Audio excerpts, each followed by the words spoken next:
एक बार की चर्चा है, वैसे तो जब चर्चा प्रारंभ होती तभी सुनाना था, पर अभी मन में भाव आ रहा है कि जब महाप्रभु जी छोटे थे, हितरवंश महाप्रभु, तो उनका नियम था कि वो उनके पिताजी श्री व्यास मिश्र जी, उनके अर्चा के ठाकुर जी थे श्री राधा मोहन जी। हरिवंश महाप्रभु ने 3 ठाकुरों की सेवा की है, श्री राधा मोहन जी, नवरंगी लाल जी और श्री राधा वल्लभ लाल जी। तो इनके पिताजी के ठाकुर जी थे श्री राधा मोहन लाल जी। हरिवंश महाप्रभु छोटे से थे तो अपने पिताजी की सेवा देखते रहते थे, और जैसे ही ठाकुर जी की अर्चना होती सबसे पहले हाथ बढ़ाते, बोले कि प्यास लगती तो चरणामृत ही पीते, पानी नहीं पीते थे, जल नहीं, चरणामृत पीते थे। भूख लगती तो मैया से कहते जल्दी भोग लगाओ, मुझको भूख लगी है। मैया कहती तू खा ले कुछ, बोले नहीं पहले भोग लगाओ। किशोरी जी ठाकुर जी भोग पालेंगे तभी पाऊंगा, नहीं तो भूखो रहूंगा।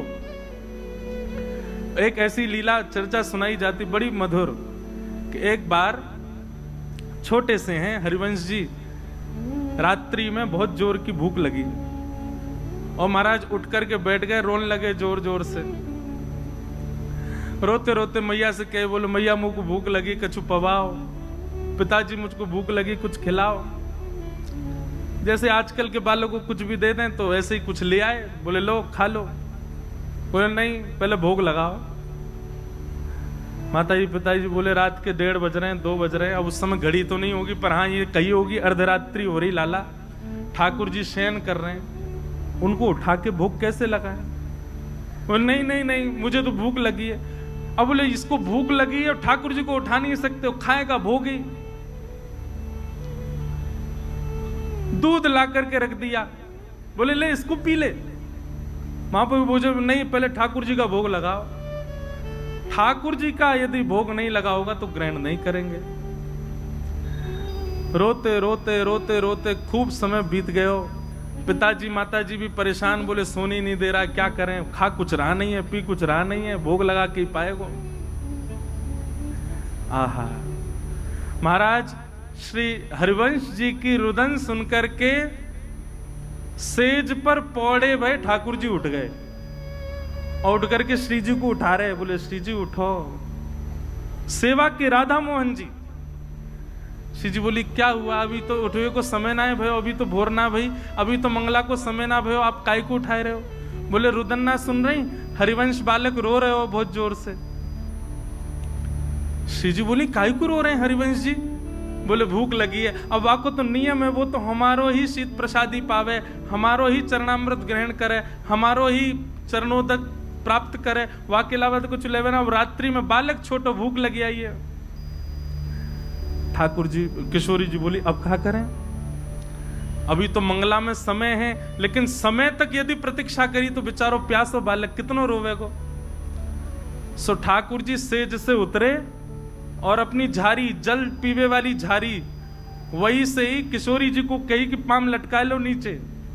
किशोरी जी पाम लटका के बैठ गई ठाकुर जी, और ठाकुर जी अपनी झारी जीते ही अपने चरणन को धो रहे हैं, स्वयं ही अपनो चरणामृत प्रदान कर रहे हैं, स्वयं ही अपनो चरणामृत निकाल रहे हैं। पास में बंटा भोग रखो। ठाकुर जी गए, बंटा भोग उठा के लाए, खोल करके किशोरी जी के मुख में पवायो और स्वयं पायो, वहां को भोग निकाल करके सामने धर दियो। आज ठाकुर जी और किशोरी जी ने अपने आप ही श्रृंगार कर लिया, अपने आप ही एक दूसरे को सुंदर भाव सजा करके और सेज पे ही दोनों बैठ गए। 3 साढ़े 3 बजे जो समय हो तो सुबह मंगला करवे को श्री व्यास मिश्र जी तुरंत गए मंदिर में जाकर के कपाट खोले, और जैसे कपाट खोल करके देखी तो कहा पाए ठाकुर जी तो बैठे हुए हैं, अपने आप ही टेढ़ों से श्रृंगार कर लिया है, यहाँ तक कुंडल भी उतर रहे हैं, थोड़े थोड़े वस्त्र भी उधरे उधरे से दिख रहे हैं, और तभी कहा देखो नीचे पात्र में चरणामृत भी रखो है, चरणोदल भी कर दियो है, और पास में बंटा जी भी खुले हुए हैं, दोनों की दतुइयां लगी भैया, नेक नेक पाए लियो है। आहा, ये दृश्य देख करके व्यास मिश्र जी तो आनंदित हो गए। तुरंत गए और जाकर के चरणामृत और भोग ले जाकर के हरिवंश बालक को प्रदान किए, तुरंत पा लियो। पा करके बालक तो सो गयो, लेकिन माता पिता दोनों नेत्र सजल और ठाकुर जी को देख रहे हैं कि हम तो विचार कर रहे हैं ठाकुर जी को कैसे उठाएं, पर हरिवंश जी को रुदन सुनकर के ठाकुर जी स्वयं उठ गए, स्वयं अपनो चरणामृत निकाल लियो, स्वयं अपनो श्रृंगार कर लियो, स्वयं भोग लगा के और स्वयं तैयार है के सेज पर विराजमान है गए। वादना श्रृंगार नहीं भयो, वादना मंगला आरती ना भाई। बोले क्यों? आज ठाकुर जी ने अपनी मंगला खुद ही कर ली है। क्यों? हरिवंश जी को भूख लगी। किस लिए? क्योंकि उनका नियम है कि वो ठाकुर जी के प्रसाद के अलावा कुछ नहीं पाते। इसीलिए श्री भक्तमाल जी में कह रहे हैं, सर्वस महाप्रसाद प्रसिद्ध ताके अधिकारी। महाप्रसाद की महिमा, मैं तो ये बात कहता हूं कथा में, आप एक नियम लोग नियम कौन से धारण करते हैं जिससे उनको पुण्य प्राप्त हो? नियम ऐसे धारण करो जैसे ठाकुर जी प्राप्त हो। नियम ऐसे धारण करो जैसे ठाकुर जी लीला करें। अब वो नियम भी हम बता दें तो फिर नियम का बात अपने आप ढूंढो। ऐसा का नियम करें जैसे ठाकुर जी प्राप्त हो। महाप्रसाद पावे को एक नियम ये श्री महाप्रभु जी से आप सब सीख सकते हैं। क्या? आज के बाद जो ठाकुर जी को अर्पित नहीं है उस वस्तु को लेना ही नहीं है, ग्रहण ही नहीं करना है। चाहे भूखे रहे आएंगे, चाहे प्यासे रहे आएंगे, पर जो ठाकुर जी को भोग ना लगाई गई हो, जो ठाकुर जी को ना पधराई गई हो, ऐसी वस्तु को अस्वीकार करो। ये नियम आप धारण कर लो। श्री महाप्रभु जी से यही सीख लो, उसी की कृपा से ठाकुर जी प्रकट हो जाएंगे। तो विधि निषेध नहीं दास अनन्य उत्कट व्रतधारी। व्यास सुवन पथ अनुसरे सोई भले पहचानिए। श्री हरिवंश गुसाई भजन की रीत सकृत को जानिए।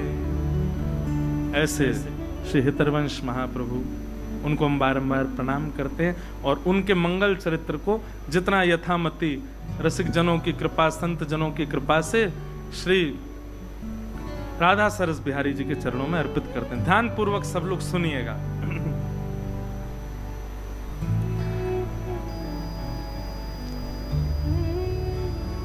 हरिद्वार की ओर जब आप दिल्ली से जाएंगे तो बीच में रुड़की पड़ता है। उससे पूर्व में ही अगर आप एक देहरादून का मार्ग अपनाएंगे तो उसी मार्ग में बीच में एक स्थान पड़ेगा जिसका नाम है देवबंद। क्या नाम है? देवबंद।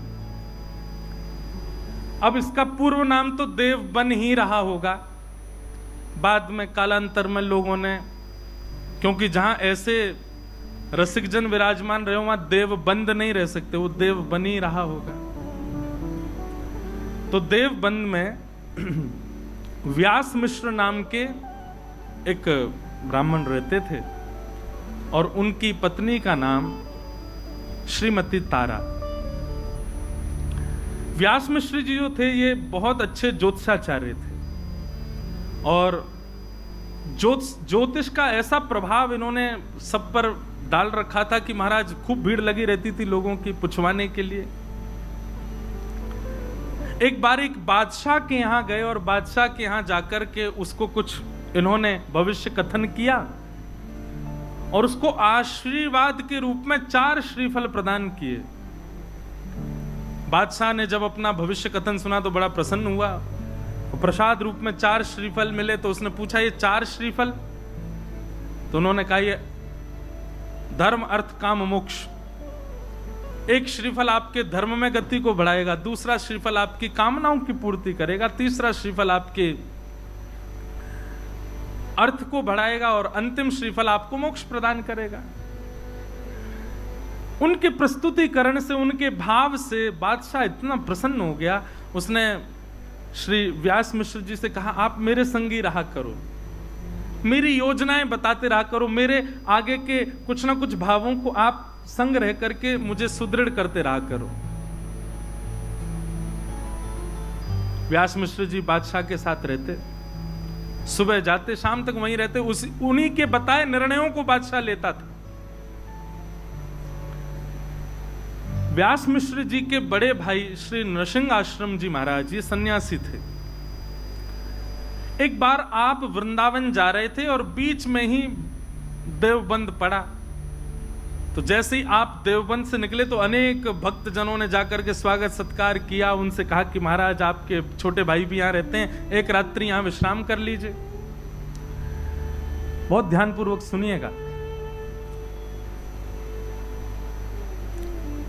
नरसिंह आश्रम जी बहुत सबके याचना करने पर रुक गए।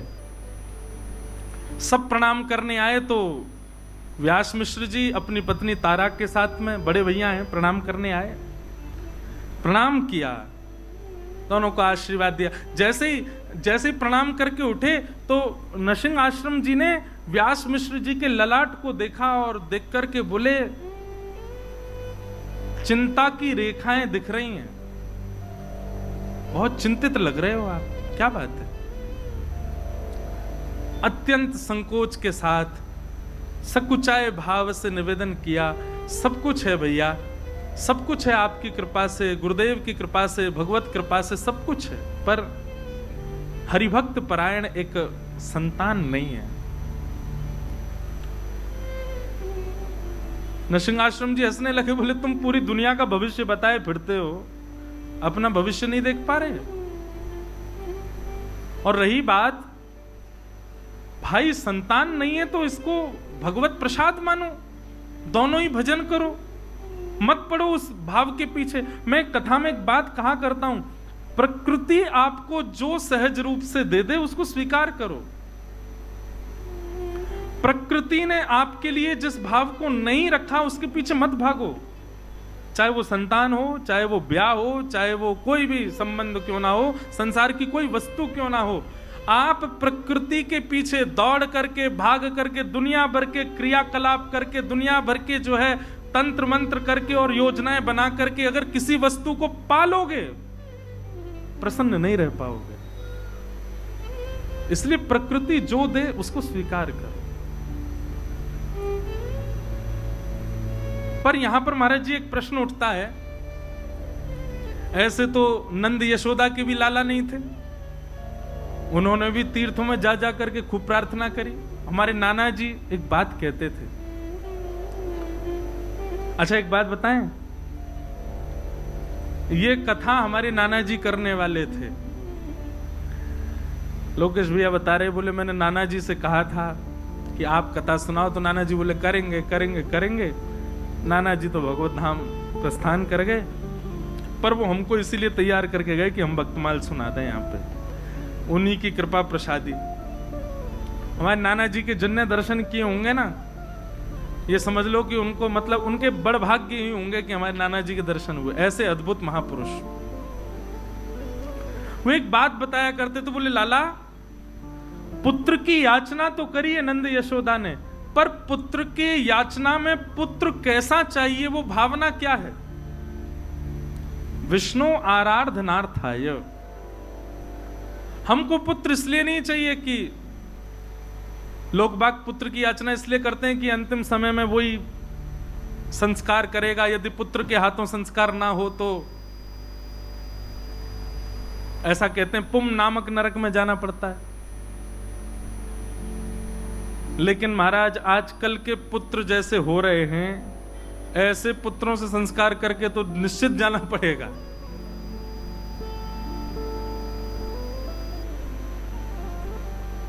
पुजमलू पीठ वाले महाराज जी एक चरित्र सुनाते हैं एक भक्त का। वो कुंज बिहारी लाल जी को ही अपना पुत्र मानते थे और कहते थे मेरा कुंजो बेटा, कुंजो बेटा, कुंजो बेटा कह करके। अब देखो बात तो कोई भी कह लेगा, मेरे ठाकुर जी, मेरे लाल जी, मेरे सखा हैं, मेरे पुत्र हैं, पर मानते कितना हो? कहने की बात है कि भाई प्रकृति जो दे उसको स्वीकार करो, जो ना दे उसके लिए ज्यादा प्रयास मत करो। लेकिन फिर भी प्रयास करना है तो याद रहे ठाकुर जी को वचन देना कि नाथ मुझे ये वस्तु दे दो, मैं आपको वचन देता हूं आपके चरणों में ही अर्पित रहेगी, तो वो वस्तु मिल जाएगी। और वही भाव रखा। नरसिंहदेव जी के चरणों में सबने प्रणाम करते हुए कहा व्यास मिश्र जी ने कि हमें एक पुत्र की प्राप्ति हो, भगवत परायण पुत्र हो, भक्ति परायण पुत्र हो। तो नृसिंह आश्रम जी बोले कि तुम सबका भविष्य देखते हो, अपना भविष्य नहीं देख पाए, और मुझे तो दिख रहा है कि तुम्हारे संतान का योग नहीं है। अब तक तो व्यास मिश्र जी बोल रहे थे, लेकिन तारा माँ ने थोड़ी सी प्रार्थना करते हुए हाथ जोड़ के कहा, बोले भगवान, यदि सब विधि का विधान है, सब पूर्व से ही नियोजित है, तो फिर आप जैसे संतों के पीछे इतनी भीड़ क्यों लगी रहती है? आप जैसे संतों को इतना लोग प्रणाम क्यों करते हैं? आप जैसे भक्त, आप जैसे संत, इनकी महिमा क्यों है? जब सब विधि से ही होना है तो फिर संतों को, भक्तों को, वैष्णवों को प्रणाम करना बंद कर देना चाहिए। तो हम तो प्रणाम इसीलिए करते हैं सब सुखद हो जीवन में। और जब सब विधि पर ही आश्रित है तो फिर भक्त, वैष्णव, संतों के चरण रज की क्या महिमा रह गई? तारा जी की ये बात नृसिंह आश्रम जी के चित्त को लगी। बहुत सावधानी, सब लोग इधर देखो, पीछे वाले भी, सब लोग भाव से कथा सुनो। तारा जी की ये बात नृसिंह आश्रम जी को चित्त में लगी कि भाई, प्रश्न भगवान पर उठे तो कोई बात नहीं, पर भक्ति पर उठ गया है, भक्त पर उठ गया है। एकांत में बैठ करके नृसिंह आश्रम जी ने चिंतन किया, ठाकुर जी से प्रार्थना करी, भगवान आप पर प्रश्न नहीं उठाए, वैष्णवों पर प्रश्न उठाए, भक्तों पर प्रश्न उठाए, भक्ति पर प्रश्न उठाए, कुछ कृपा करो। ठाकुर जी प्रसन्न मुद्रा में नृसिंह आश्रम जी के चित्त में आ गए और आकर के अपनी वंशी को ही दिखाने लगे और मानो आज्ञा करने लगे, जाओ अपने भैया से कह दो, छोटे भाई से, निश्चिंत हो जाए। मेरी अधरामृत का निरंतर रसपान करने वाली, अत्यंत रस से सराबोर और पूरी दुनिया तो केवल और केवल मेरा प्रसाद पाती है, पर मेरा स्वच्छंद अधरामृत जिसने जीवन भर पाया, ऐसी वंशी ही उनके कुल में पुत्र बन करके आएगी। लेकिन याद रहे, वो भक्त परायण, भक्ति परायण और भक्ति की धारा प्रवाह करने वाला बालक होगा। कोई वंश परंपरा और कोई अपने वंश वृद्धि या फिर धन वृद्धि आदि इन सब भावनाओं से पुत्र की याचना ना रखे। भक्ति का वर्धन करने वाला पुत्र उनके कुल में होगा, मेरी वंशी ही पुत्र बन करके आएगी, आज्ञा कर दीजिए। नृसिंह आश्रम जी व्यास मिश्र जी के पास गए और हृदय से लगाते हुए कहा, ठाकुर जी ने आज्ञा की है, चिंता मत करो, आपके घर ठाकुर जी की वंशी ही पुत्र रूप धारण करके आएगी, पर भक्ति वर्धन करने वाले, यही भावना उसके चित्त में होगी, वो भक्ति का वर्धन करने वाला बालक होगा। कुछ समय बीता और तारा मैया के गर्भ में भक्तराज श्री हरिवंश जी आए। महाराज जी, इतना सुंदर वर्णन है चरित्र में कि जैसे वो कहते हैं, जा दिन से हरि गर्भ ही आए। हमने कौशल्या मैया के बारे में सुना है, हमने देवकी मैया के बारे में सुना। जब से ठाकुर जी गर्भ में आए तब से मैया को अच्छा अच्छा अनुभव होने लगा, सुंदर सुंदर भाव होने लगा। पर यहां पर कितना सुंदर भाव बताया कि जब से श्री हरिवंश महाप्रभु तारा मैया के गर्भ में पधारे, तब से तारा मैया को वृंदावन की स्मृति होती है। रात्रि में सोते सोते मानो उठ के बैठ जाती हैं, श्री वृंदावन, श्री वृंदावन, श्री वृंदावन, श्री वृंदावन, श्री वृंदावन। व्यास मिश्र जी उठ के बैठ जाते, देवी क्या हुआ? बोले, कैसी सघन कुंज है ना, कैसी लता द्रुम है ना, कैसी सुंदर कलकल करती यमुना जी बह रही है ना, कैसा सुंदर गिरिराज पर्वत है, मानो ब्रज की स्मृति हो रही है। और फिर नेत्र खुल जाते हैं तो नेत्रों से अश्रुपात होने लग जाता है, रुदन विरह भाव। व्यास मिश्र जी कह रहे हैं, क्या हुआ देवी? बोले, मुझे नहीं पता क्या हो रहा है, पर पता नहीं क्यों जब भी सोती हूं तो स्वप्न में कुंज दिखाई देते हैं और लता पत्र दिखाई देते हैं, यमुना जी दिखाई देती हैं, वृंदावन वृंदावन वृंदावन वृंदावन की स्मृति होती है।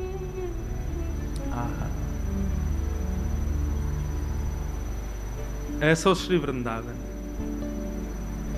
अब तो वो रोज व्यास मिश्र जी से कहती हैं कि आप एक बार हमको वृंदावन ले चलो।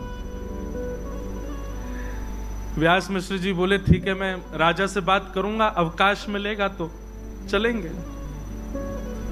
राजा से जाकर के व्यास मिश्र जी ने कहा कि हमको वृंदावन जाना है, आप अवकाश दे दो। तो राजा ने कहा, अरे आप क्यों जाएंगे, हमारा आगरा जाने का कोई योजना बन रही है, तो हम जाएंगे, पूरी व्यवस्था के साथ जाएंगे, तो हमारे संगी चल देना। अब राजा की बात वो तो कल पे टालते जाएं, कल चलेंगे कल चलेंगे कल चलेंगे, करते करते करते महाराज महीनों बीत गए। और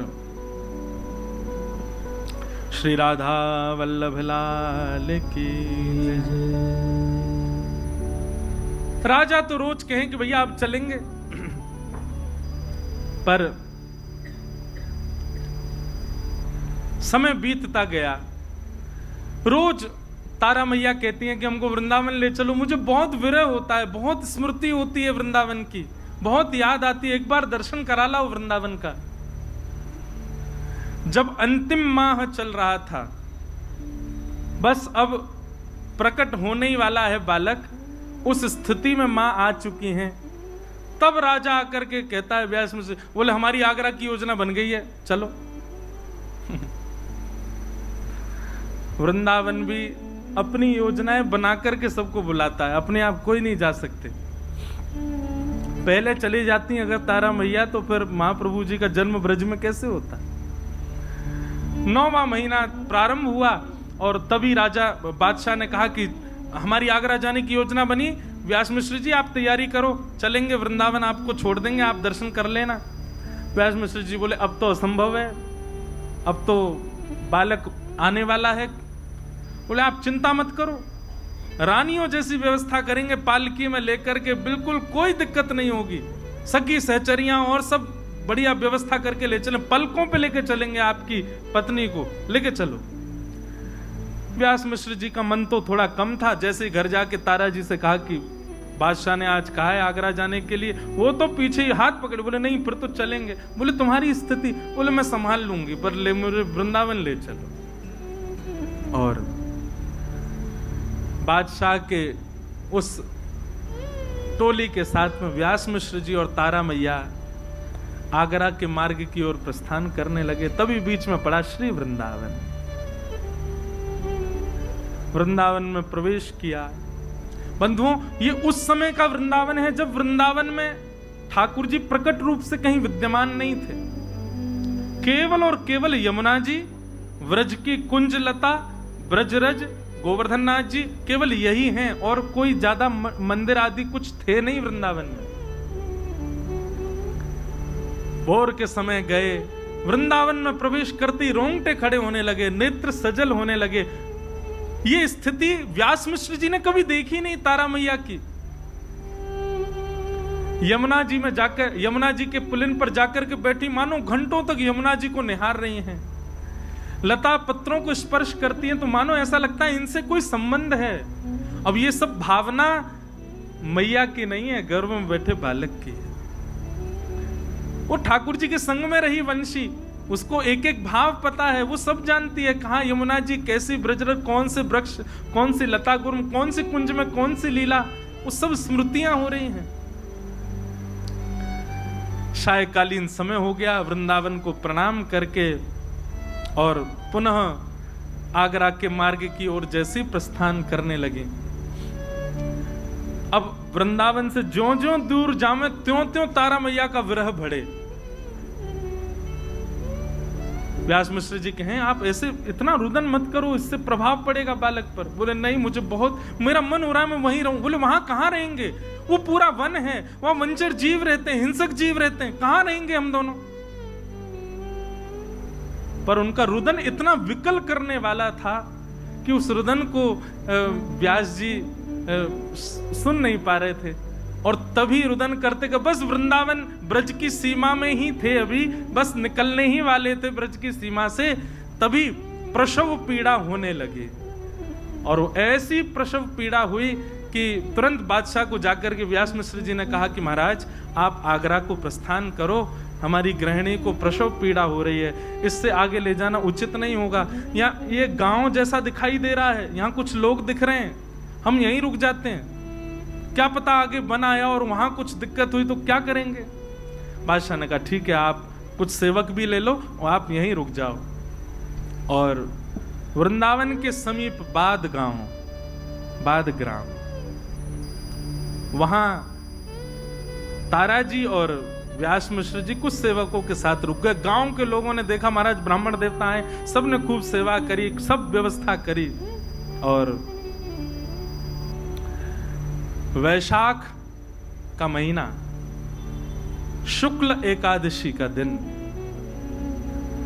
वैशाख शुक्ल एकादशी, और जैसे ही भोर का समय हुआ है, भोर के सूर्य उदित होने वाले हैं। यहां तो पृथ्वी पर सूर्य उदित हुए हैं और वहां तारा मैया की कोख से हमारे ब्रजमंडल के निधि श्री राधा वल्लभ लाल जी को विराजमान करने वाले परम वैष्णव परम भक्त शिरोमणि श्री हितरवंश महाप्रभु जी का प्रादुर्भाव हुआ। बधाई हो, बधाई हो, बधाई हो, बधाई हो, बधाई हो।